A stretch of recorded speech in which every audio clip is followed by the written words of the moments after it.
I recently ran a poll on this channel asking our subscribers what their thoughts are about LinkedIn. I tried to draft the poll as unbiased as possible. I gave 4 options in the poll, 2 options clearly favoring the platform and 2 options against the platform. As of this moment, 792 people were kind enough to give their votes.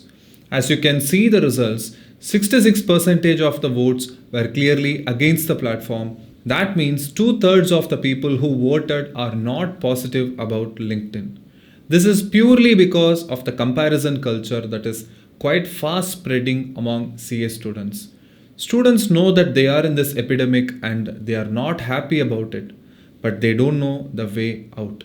If you are new here, I am Harish. I create content specifically for CA students focused on helping you prepare in a sustainable way for your exams. I also run becomeca.com, a platform dedicated to providing practical exam guidance for CA students at every level. And also, by the way, I'm the author of the book Substance and Form. Alright, now that we are introduced, let's dive right back into today's video. Yes, many people don't have a good feeling about LinkedIn, but if you see closely, LinkedIn is not the real problem. It's just a platform. Today it's LinkedIn, tomorrow it could be some other platform. So the real issue is not the platform, but what the platform does to your psyche as an after effect. LinkedIn creates insecurity at a mass level. That's because most people who post regularly there behave like either they are super achievers or super philosophers. Here are some of the posts that you can see on LinkedIn.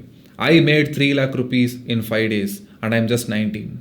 I earned rupees 17 lakhs last month by trading. Here are the 5 life lessons I learned from a Pani Puri wala.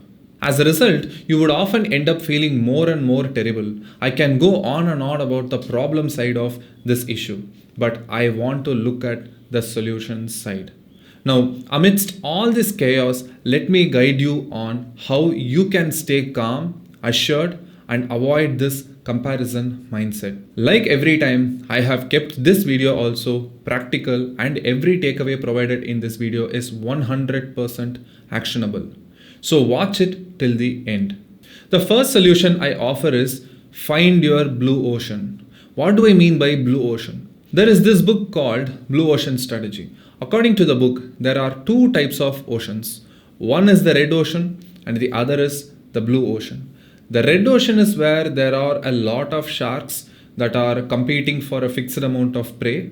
The competition gets extremely brutal and bloody, so that's why it is the red ocean. And then there is a peculiar shark that goes in a completely different direction to hunt for food, where it is completely separate from the shiver and goes to a place of peaceful blue waters.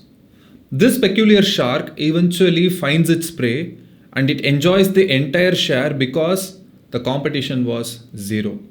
Therefore, the idea is to find an untapped market, a place without competition or extremely less competition, where you don't have to fight tooth and nail to get your share of whatever that you are looking for, like customers, jobs, promotion, etc.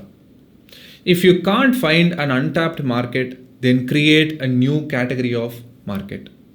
The bottom line is to get out of the red ocean and find your blue ocean or create your blue ocean. Before you get all skeptical about this idea, I have to tell you that it is absolutely possible to create a blue ocean no matter what type of market you are in. Now, enough with the theory, let me show you how to practically do it. You can find your blue ocean by combining your skills. For example, if you are a chartered accountant and if you work like a typical chartered accountant, that is, you have the qualification and you have the technical skills of a CA, but let's say beyond that, you don't have any other skill. In that situation, you are competing with all the other 2 lakh chartered accountants in the country. They are also typical CAs like you. They also have the qualification and possess technical skills just like you. And because of this, you lack differentiation and you end up playing in the red ocean. On the contrary, let's say apart from being a chartered accountant and having core technical skills, you also have great skills in marketing, economics, sales, writing, or negotiation. You become differentiated straight away. The more diverse skills you have, You can combine those skills and create a unique blend out of it, and you can deliver much more value to your clients, thereby becoming more and more valuable in the market. Now, to prove this is a valid method, I will give you a real life example. This is Scott Adams. Scott Adams was an MBA by qualification. He was a failed businessman who ran a few software companies and eventually became a cartoon artist. He is the creator of the famous Dilbert comics. In case you haven't heard about Dilbert comics, it was a satire about the office work environment. It was quite famous in the 90s and it used to appear every day in newspapers as comic strips. In an interview, he said how he became quite famous and how he famously created Dilbert comics. He said the following: "I can draw better than most people, but I'm hardly an artist. And I'm not any funnier than the average stand-up comedian who never makes it big. But I'm funnier than most people. The magic is that few people can draw well and write jokes.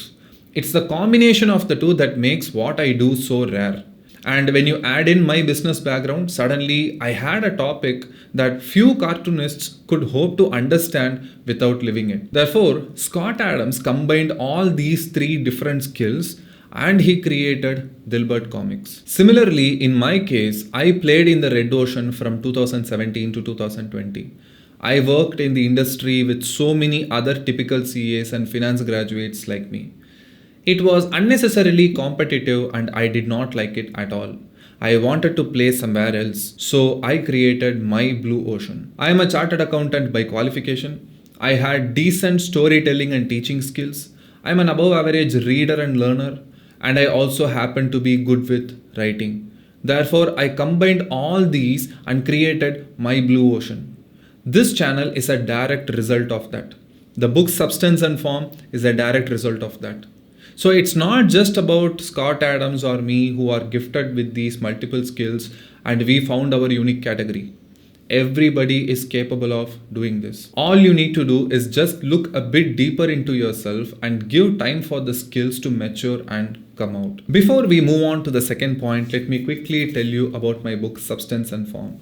It is divided into two parts. Part 1 of the book, which is Substance, that talks about how to bring the internal changes in you that can transform you completely and make you a new person who is now in a position to actually clear CA.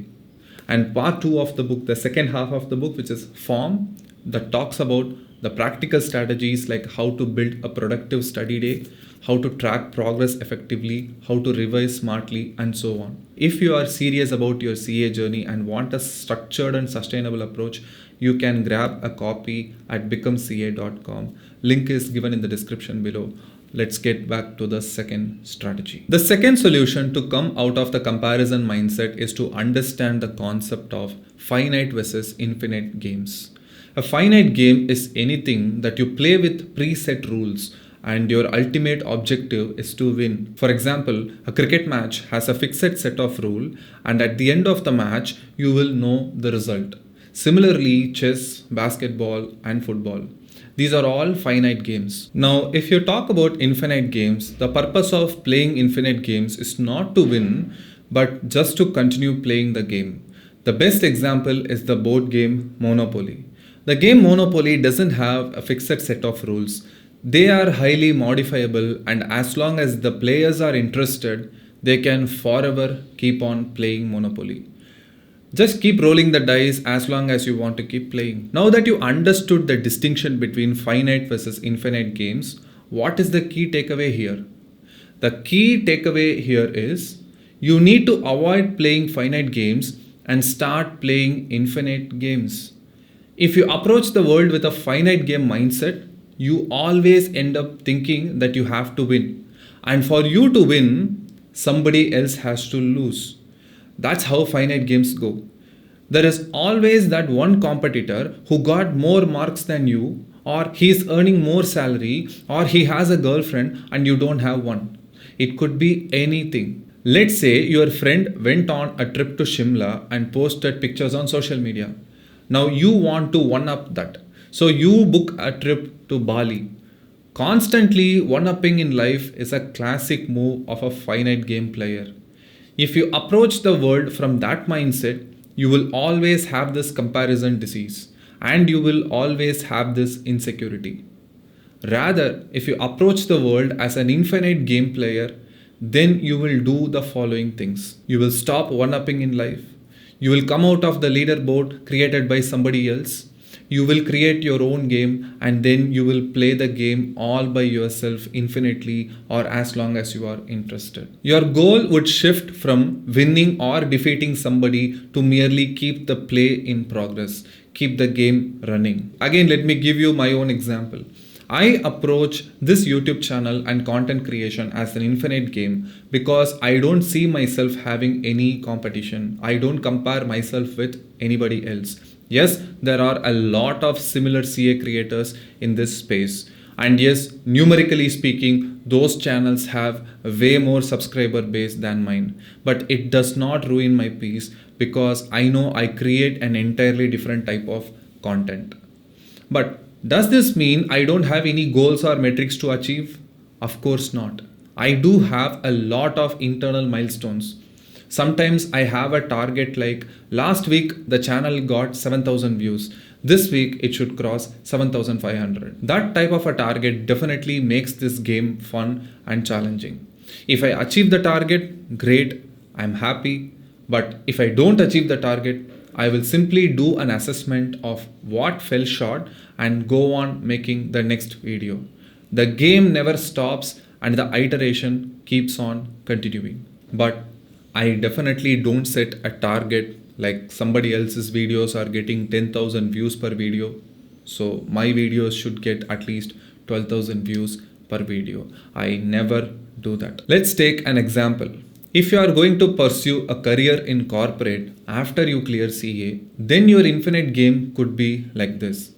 I want to be a skillful finance professional where my efforts and outputs are well rewarded. And I will keep playing this game as long as I am interested. In order to play this game, you need to cross many preliminary milestones like clearing CA Inter, finishing articleship, clearing CA final, and so on. But once you clear CA and get into work, your job is your play. That is your infinite game. And you don't compare yourself with anybody else. It doesn't matter if your friend got 15% increment and you got only 12% increment. It doesn't matter if your colleague got promoted and you didn't. But if you actually start comparing yourself and start projecting doom, then that makes you a finite game player again. Your job is just keep doing the good work. Every IT season, every finalization, every project go live represents the end of one innings and the next innings begins for you immediately. You keep playing this way and keep the scoreboard ticking and see how far you can go. If you do these things correctly, you would have gone very far from where you even imagined at the start. Finite games can never take you that far. I gave you two key takeaways in this video to avoid feeling bad through comparison. One was to create your blue ocean. I also explained how to create your blue ocean and gave you two examples. The second takeaway was understanding the concept of finite versus infinite games. Also, I walked you through on how to become an infinite game player. So that was what we saw in this video. In case you don't know, I'm currently running a 20% discount on my consultation calls. The call lasts about 30 minutes long, where I will hear in detail about your issues related to exam preparation, and I will offer you a customized plan and make sure you execute things differently this time. If you want to have a one-on-one session with me to talk about your CA, CMA or CS preparation, then you can book a call at my website becomeca.com. Link is given in the description below. I will see you in the next video. Thank you and bye bye.